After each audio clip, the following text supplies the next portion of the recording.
خدا یسوع مسیح کے پاک نام میں آپ سب کو میرا سلام۔ عزیزو، آج کا کلام خاص نوجوانوں کے لیے ہے۔ ہم نے ایک بات سنی ہوگی کہ کچھ لوگ سن کر سیکھ جاتے ہیں اور کچھ لوگ کر کے بھی نہیں سیکھتے۔ خدا کا کلام حکمت سے بھرا پڑا ہے، ہمیں فائدہ اٹھانے کی ضرورت ہے۔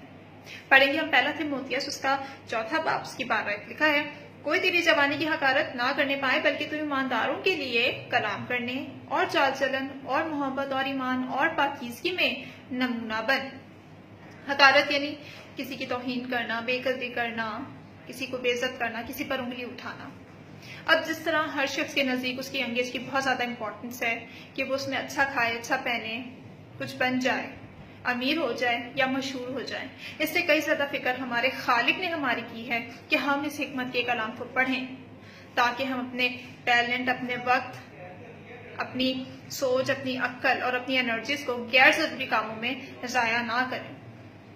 خدا کا کلام ہماری اصلاح کر رہا ہے کہ کوئی تیری جوانی کی حقارت نہ کرنے پائے۔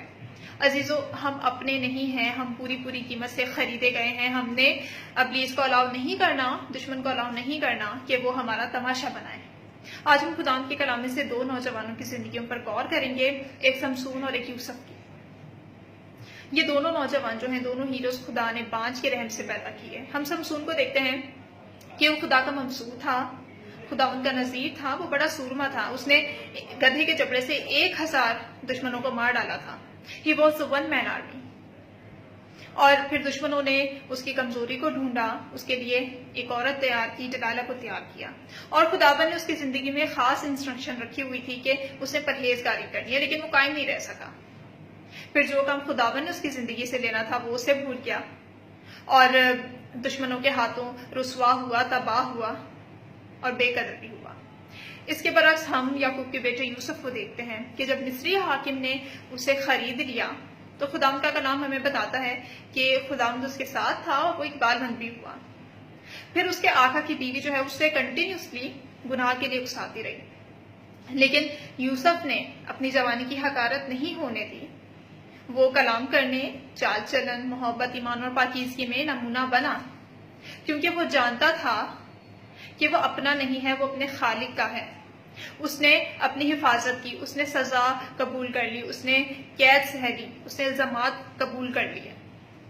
اور پھر یعقوب جو ہے، یوسف کا باپ، اپنے آخری ایام کی باتوں میں یوسف کے لیے کہتا ہے کہ یوسف ایک پھلدار پودا ہے، ایسا پھلدار جو پانی کے چشموں کے پاس لگا ہوا ہو۔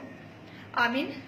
اب یوسف پھلدار کیوں تھا؟ یوسف پھلدار اس لیے تھا کیونکہ اس کی زندگی سے بلیسنگز دوسروں تک بھی پہنچی تھی۔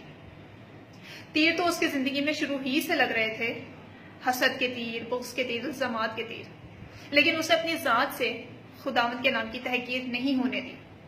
یاد رکھیں، اگر کوئی آپ پر انگلی اٹھاتا ہے تو وہ آپ کے معبود کی بھی تحقیر کرتا ہے۔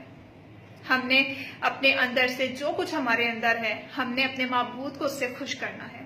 اب ایک گھڑی ہی تو جاگنا ہے، ضرور ہے کہ ہم ان 5 عقل مند کنواریوں میں شمار ہوں، غلط رفاقتوں سے اٹھ جائیں، خداوند کو اپنی زندگیوں میں اول درجہ دیں تو آپ کبھی آخر نہیں ہوں گے۔ خداوند یسوع نے بھی ہمیں دعائے ربانی میں ایسا ہی سکھایا ہے، اے ہمارے باپ تو جو آسمان پر ہے، تیرا نام پاک مانا جائے، تیری بادشاہی آئے، تیری مرضی جیسا آسمان پر پوری ہوتی ہے زمین پر بھی ہو۔